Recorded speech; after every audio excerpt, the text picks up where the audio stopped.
Hello and welcome to the Apple Insider Podcast. This is your host, Stephen Robles, and joining me this week from across the pond, William Gallagher. Hey, William. Hello. What do you mean the Apple Insider Podcast? There are two of them now. You've come out with another one. Congratulations on that. I love the topic. It's really dear to my heart, and I will be sending you questions. That's wonderful. Yes.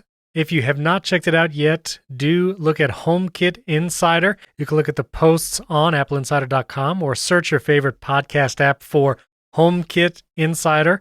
Andrew and I are doing that, all about HomeKit products, and we talk about some projects we're doing at our homes and in our homes and about upcoming stuff that's coming out, news, new HomeKit cameras, all that kind of stuff. So check that out, HomeKit Insider. We'll put a link to the show notes of this show to bring you over to that show in Apple Podcasts, and you can check that out. And I also want to say right here at the beginning of the episode, we have an international audience. We have people that listen to the Apple Insider Podcast all over the world, and there are definitely events going on in the United States right now that are pretty troubling. We will probably touch on those at the end of the show, and again, pertaining to how Apple has responded to it. We're going to talk about some normal Apple news and some things that have gone up on the site, but we will address how Apple is responding to the events in the United States at the end, because Tim Cook had a wordy letter about that. So first, I wanted to cover, we talked about the Apple Glass on the show a couple weeks ago, the augmented reality devices. This article just went up, actually by William, talking about how Apple may plan to use the AR technology in viewing sports. Yes. And so maybe, William, maybe you can tell us a little bit about what that means and what they might be planning to do. Well, I've got to say, the first thing is, a very long time ago, I worked on a radio show, a Sport on Saturday radio show. I know nothing about sports. I watch no sports. I do no sports. And I'm reading this patent, and it's really interesting about AR and how things go. And it's all about sport. The guy who wrote it is obsessed with basketball. So every example is how you're watching a basketball game, and you see a shoe that one of the players is wearing, and you're interested in that shoe. You might want to click on it. And I'm thinking, it's not a very exciting sports match, but it's a way for you to be able to get more details. There is a one I kind of appealed. He did say alternatively, like the one other example was if you're watching a tutorial for something, maybe you want more details on something in it. But really, he didn't say it. It's how to buy things for it. But the way it would work is so interesting, because it's AR kit, mixed reality, which I've heard of before, but also simulated reality, which I haven't heard of. I don't happen to have heard of before, where you can be watching a sportscast of some description, and it can be displayed on a Apple Glass style headset, but there's something within it that gives you the ability to choose your perspective, your camera angle effectively, and also to select items, like you could tap on some player's shoe. This idea that the shoes that the player is wearing might not actually be the shoes the player is wearing. They could be an augmented reality copy of the shoe, so that it's available for you to pull out and examine it around. And I'm reading all of this, and it's so interesting, and all I can think of is, what shouldn't you be watching the game? What happens to the game? What's going on? If you touch this thing, it will pause the game to let you examine things. Wow. I thought, okay, yep. All right, that I'm in. Well, I am like you, William, where I don't really watch any sports or have much interest in them. So we have no more alike than in that area for sure. But this is interesting because you may have used the Google Lens, I believe the feature was. It was a thing where you can point your phone camera at a landmark, an architectural object, maybe even a piece of art or a product, something that might be found on Amazon or for sale, and it would, give you information on that object or historical landmark just by the camera seeing it, and it was pretty amazing. Right. So I could see that kind of feature being used in Apple Glass, but then you said something that really sparked my interest, talking about a how-to guide or something. I do some work on Macs, maybe just swapping out an SSD in a Mac Mini or an iMac or an older MacBook. And how amazing would it be, an integration with a service like iFixit, where if you were working on a Mac, and Apple probably would never do this because it would be voiding all their warranties as you open the Mac. Yes. But the ability to, as you're looking at a project that you're doing and you need the next step, or you need to know what screw to take out next, that the glasses could actually highlight it for you, or actually walk you through that how-to as you're looking at it. That would be pretty incredible and powerful use case. I'm still curious. I didn't know if there was any information on this in what you covered, but how you would select something through the glasses. Multiple ways. One of them, even though the patent was very carefully trying to cover all bases, whilst really just talking about the headset, every now and again there would be a reference that seemed genuinely useful in other situations. And one of them was you could be watching the game on a touchscreen, and so then just tapping the screen would identify what it is. But there are separate patents filed by other people at Apple going through at the moment that have fingertip device sensors on. And it's meant for all sorts of things, like precision awareness of where your hands are in a virtual environment. But with that, you would be able to register a touch and a selection. And there were a few different options like that. Interesting. Anyway, this whole thing is now interesting me even more. And so we'll see maybe come fall or early spring, we'll see if Apple Glass becomes a reality. Another bit of news came out where some iOS 14 supposed features, one being a built-in translator and Apple support to Safari. If you browse on some websites, they might have kind of the Google Translate built-in widget where it will translate the website for you. This is rumoring that that feature could be built into Safari on iOS, where you could translate a website from another language in the web browser in Safari, no third party needed, and the ability for Apple Pencil support to be built into some websites, which I think is very cool. How cool it would be if you're reading something and would just like to circle or highlight as you're on the web page and then export that as a PDF. I think there's a lot of powerful applications for that. I was curious with the translator, have you ever used kind of the Siri built-in translation features? I think so. I do quite a lot of translated reading, but my mind goes straight to the fact that today is my 383rd day of learning French on Duolingo. And most of the time I do it through my iPhone, but I've actually found it's an awful lot quicker if I'm at my Mac to go to duolingo.com. I can just type the answers in faster. It was actually interesting. I was trying to use Siri to find out what the English meaning was of a foreign word. And Siri told me it couldn't do it. It said it couldn't translate into English when I was speaking another language. Now, that might be different if my iPhone was actually set for a different default language. If I had Italian or French as the language of my iPhone and I asked in that language to translate it to English. But I thought that was interesting that it wouldn't recognize I was speaking in English and I was asking about a specific foreign language word. So, I just thought that was curious. You must be right, because I found with Duolingo, when I am on the phone and it's typing, even very common French words, it won't autocorrect. But it will if they are even remotely similar to a British word. Like combien the other day was autocorrected into combine, which makes sense, but because it's like it's expecting English input and will juggle anything to provide from that. That makes sense vocally as well. Right, it's interesting. I actually used to sing some classical music back in college. Wow. And while I don't remember what a lot of it meant, I knew I could sing Je veux que le matin l'ignore le nom que j'ai dit la nuit et qu'on vent de l'ombre sombre. How rude. Is that what that says? Sorry, I've no idea. I thought if I just threw that in. I don't know what I said either, but I remember singing it. I think it was a more of a love song. So that just shows my endearment for you, William. Oh, but yes.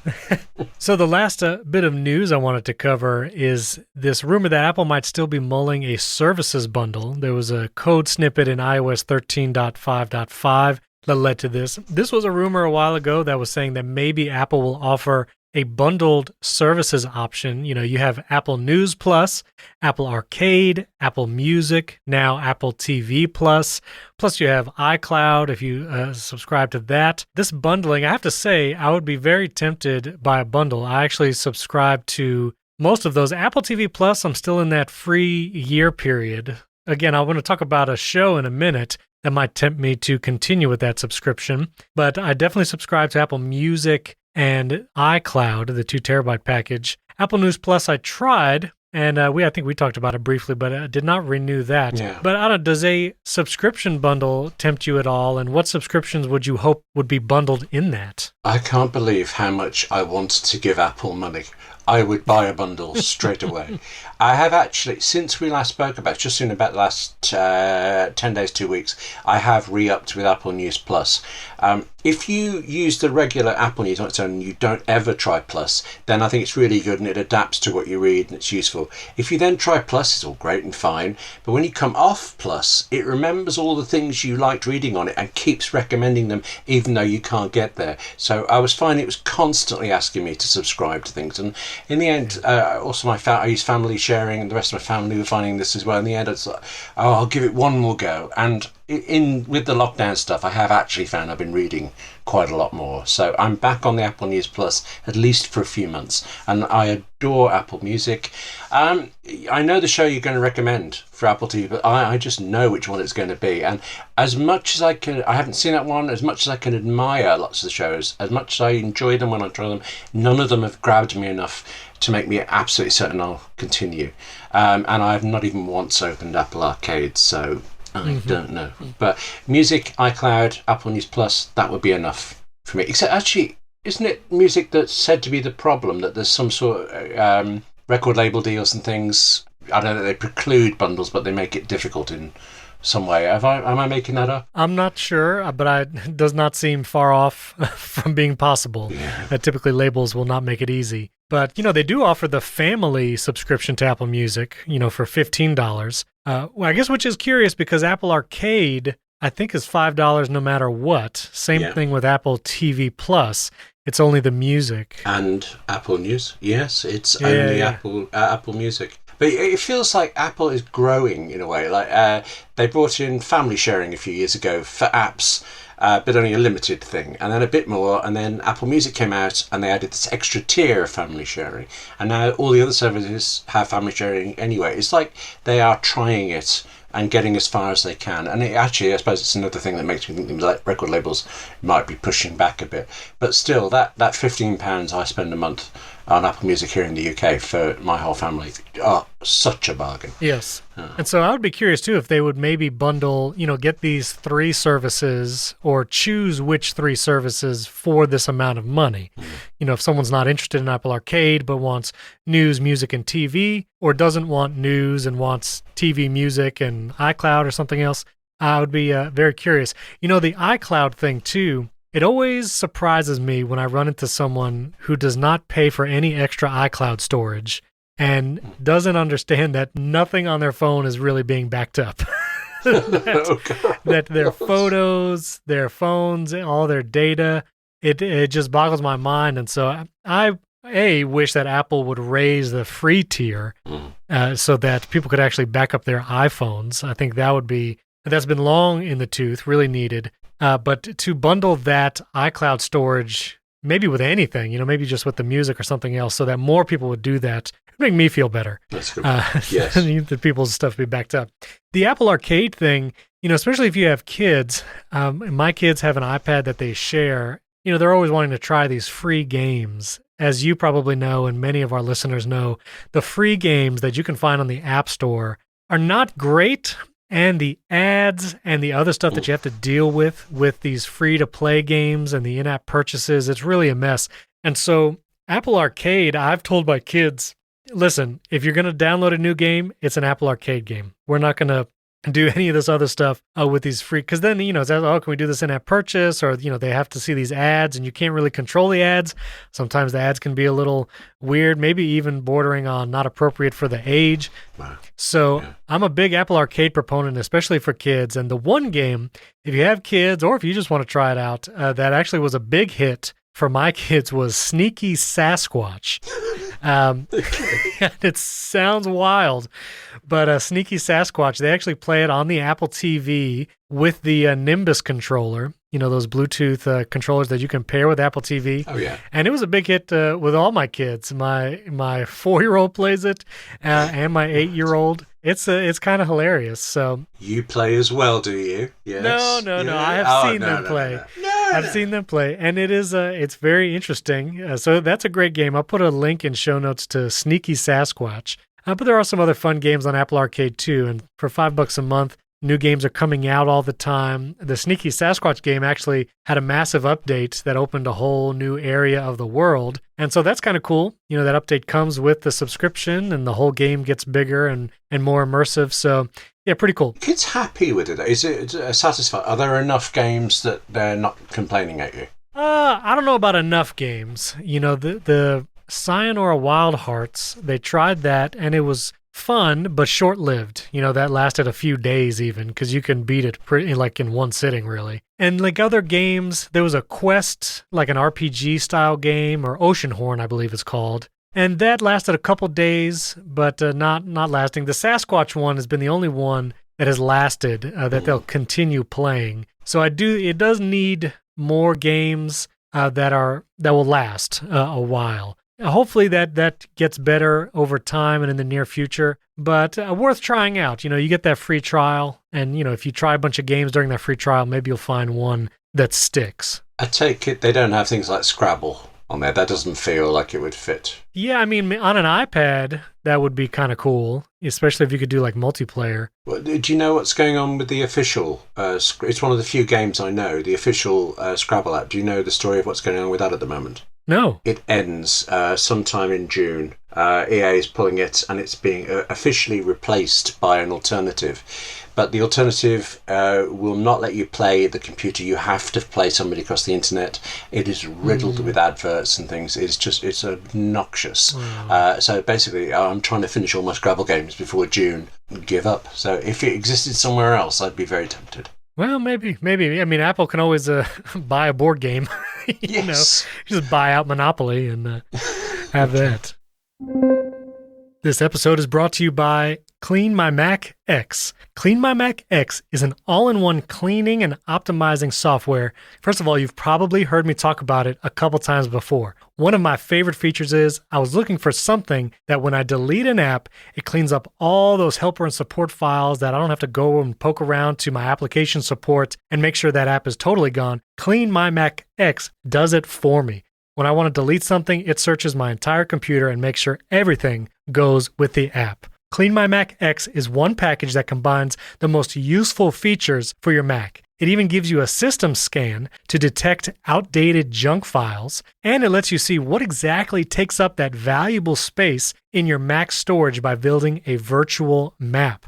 I love the UI of this app. It's very clean and modern design. Every feature is clear, and you get step-by-step explanations on every tweak Clean My Mac X does on your Mac. And I've never mentioned this before, it has an incredibly informative menu bar icon. And when you click that menu bar, it'll give you the free space on your Mac, the CPU load, the RAM memory that's available, and a bunch of other essentials. The menu is beautifully designed and gives you a sneak peek at everything going on at your Mac system. So visit macpaw.com/podcast. That's macpaw.com/podcast to download Clean My Mac X today. And use our special coupon code AppleInsider to receive 5% off. When you visit macpaw.com/podcast, click the Buy Now button, scroll to the bottom of your screen, and enter the promo code AppleInsider before completing your purchase. You can also get Clean My Mac X now in the App Store. Our thanks to Clean My Mac X and MacPaw for sponsoring this show. So all that bundling to get to one topic I wanted to touch on, Apple TV Plus. You and I have actually talked about it on the show, but kind of looking for some show on Apple TV Plus that we really enjoy. You know, I've actually enjoyed For All Mankind, which had since that season ended, waiting for that to come back. But I kept seeing advertisements for Defending Jacob, and this is an Apple TV Plus original. Again, one of the benefits of Apple TV owning the hardware and the service is they can really put shows in front of you every time you open up the Apple TV app. I don't know about you, but I kind of have a visceral reaction when something's over advertised to me. I don't want to participate. I resisted it. You know, I had even heard good things about it. I mean, big names. Chris Evans is in it. Actress Michelle Dockery, Lady Mary Crawley from Downton Abbey. She's, you know, that's where you might know the actress from. Cherry Jones is in it as a lawyer. And so I resisted watching it for a while because it just seemed over advertised. And then I kind of got to the end. I was like, I don't know what to watch. let's try it. And my wife and I started the series. It is based on a novel. This is not a spoiler. I won't do any spoilers because William hasn't seen it either. And so I don't want to spoil it for any of you. But the premise of the show is that this teenage boy is accused of committing murder on a fellow classmate. And the entire season, it's only 8 episodes. The season is about the investigation and then the court scenes of what happens throughout the case. That might not seem like an exciting premise, but I have to tell you, it is an engrossing show. After the first episode, my wife and I were both like, we really want to keep watching this because we really want to know what happens. And the two main actors, Chris Evans and Michelle Dockery, I think do an incredible job in the show. And even the son, who's played by Jaden Martell, he plays Jacob Barber. It's the Barber family. He is very good in this show as well. A beautiful cinematography. It's beautifully shot. The music is unsettling when it needs to be. And so kudos to Apple on that, on the score and everything. But it was the first show where I would say, I would highly recommend to anybody. It is not graphic or anything like that, so don't think it's not like that. It's not like an HBO kind of Game of Thrones level gore or anything like that. It's pretty tame. We just really enjoyed it, and so I would highly recommend checking it out. If you got that Apple TV Plus free trial still going, check it out, before it ends. I recommend you try, William. Without spoilers, that bit you said before it ends, before your trial ends, the show itself, I don't know if it's coming back for a second run or not. Does it complete in this run? You're not left hanging? No, so I looked it up too because I was really curious. When we finished the season, I wanted to know, is there more of this coming? There's no second season planned, unknown whether it will come. But if it never comes, I would be satisfied with these 8 episodes. Oh, yeah. There is an amount of closure, but also enough mystery to really make you think at the end of the show. And it's got a lot of deep themes, a lot of real life issues and themes that are dealt with. And I would highly recommend. You will be satisfied by the end. It won't be a terrible cliffhanger that just makes you mad that you watched the 8 episodes. Okay. Thanks. Well, let me provisionally recommend something right back. Yes. Little Voice is coming in July, and I think this is the last show that Apple pushed in its original March unveiling. I've been waiting for it for ages. I can't pronounce the name of the lead woman, a singer-songwriter, actor. J.J. Abrams is producing it. It's a musical drama. It's coming in July, and that one I'm hanging out for. I'm waiting for that. Very nice. Well, and I will do one more recommendation. This is another Apple TV Plus original. The show is called Home. Oh, yes. I really like Home, yes. I enjoy it too. It's about, it's a docu-series, and it's about architects and engineers and families who build their own very unique homes in different parts of the world. The house and the engineering and architecture is interesting, and also learning about some of these families and the choices they made. I think it's a great show. And so, again, if you're looking for something you might enjoy on Apple TV Plus, check out Home. There's a British series called Grand Designs that I think is now being shown in Netflix in the States, and it shows people it sounds very similar. They are building the house, and it's always a very, it's not just a 2 up, 2 down terrace thing. It's an elaborate house, an interesting thing. This feels to me, Home feels to me like a bit of Grand Designs where they've just about finished the house and are seeing what's going on. So it concentrates on the people for it. And I realised after watching some episodes, it's called Home, it's about the houses, but actually it's about the people. And I thought it was riveting how quietly, gently, it just utterly absorbs you. And the houses are incredible. I mean, that very first one, they built a greenhouse around their house and things. Yes. I want to see. I want to go there. Yeah. Yes, it is amazing. We've become Apple TV Plus fans without noticing. Okay. I think I might be. I'm telling you, and after you see Defending Jacob, you might really be, a recommendation of the service. That's it. I'm finally cancelling Disney Plus. Oh, I wouldn't go that far. Disney Plus is pretty good. Yeah, but I keep meaning I'll just get to the end of this month, and today I got the email saying thanks for your next month. I was like, no. Okay, I'll hang on till Hamilton is on, but no further. Yes. So I wanted to close the show with what's going on in the United States. Obviously, there was the tragic death of George Floyd, murdered by a police officer. And then there has been some protests One of the pieces of news that came out of this, Apple was just reopening some stores here in America now as COVID is still happening, but some of the restrictions were being lifted. They were opening some stores and immediately had to close them again for the safety of Apple employees because of the looting that was going on in some cities. And so there's a link to that in show notes. But then also Tim Cook released a letter about what is going on. And we're not going to read the entire letter here, but just a couple points about it. William covered this on the site. There'll be a link to the full article in show notes. But these are some of the things that Tim Cook, Apple CEO, said about the events. That painful past is still present today, not only in the form of violence, but in the everyday experience of deeply rooted discrimination. We see it in our criminal justice system, in the disproportionate toll of disease on Black and brown communities, in the inequalities in neighborhood services and the educations our children receive. At Apple, our mission has been and always will be to create technology that empowers people to change the world for the better. We've always drawn strength from diversity, welcomed people from every walk of life to our stores around the world, and strive to build an Apple that is inclusive of everyone. We commit to looking inward and pushing progress forward on inclusion and diversity so that every great idea can be heard. And we're donating to organizations including the Equal Justice Initiative, which challenge racial injustice and mass incarceration. He ends by saying to the Black community, "We see you, you matter, and your lives matter." And he goes on to quote Martin Luther King Jr. So it was a very well-worded, wonderful letter from Tim Cook. As far as me personally, I agree with his words and that racism needs to end and things need to be done to end it. So you covered this letter on the website, and I'm curious too what the perspective is from another country seeing what's going on here in America. It is frightening from over here.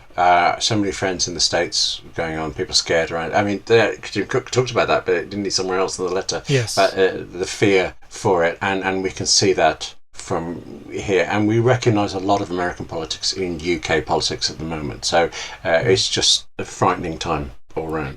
But I'll tell you something, a nicer thought. I agree with you. I thought Tim Cook's message was well written and very calm, and I quite admire him for it, him and whoever wrote it with him. But I particularly like this fact that is, with small exceptions, word for word, the same message that he sent to Apple employees last Sunday. Yes. It's not trying to present two different faces. It's not trying to do a PR for customers. Not trying to sell to us in a clever way. He's being quite clear and calm. And the only differences are there are some bits in the Sunday one that are only relevant inside. Like Apple will match employee donations and things like this. He doesn't tell the rest of the world that. He tells the employees who can use it. And I thought it was strong and clear, and I admire them. If you want to read his full statement, again, there's a link to show notes in that. And if you reside in the United States, again, be safe out there. COVID-19 is still going on in addition to the protests in the various cities. And so be safe. It's always tough to end something like that. But anyway, we thank you for joining us this week on the Apple Insider podcast. Again, we appreciate your feedback and comments. We'd love to interact with you in the post on AppleInsider.com when it goes up. You can tweet at William or I. On Twitter, our handles are in the show notes as well. And if you haven't yet, we'd appreciate the 5-star rating and review in Apple Podcasts app. And again, links to everything we talked about today is in the show notes. Don't forget to check out HomeKit Insider as well. Episodes come out every Monday on that podcast. So thanks again for joining us. We'll catch you next time.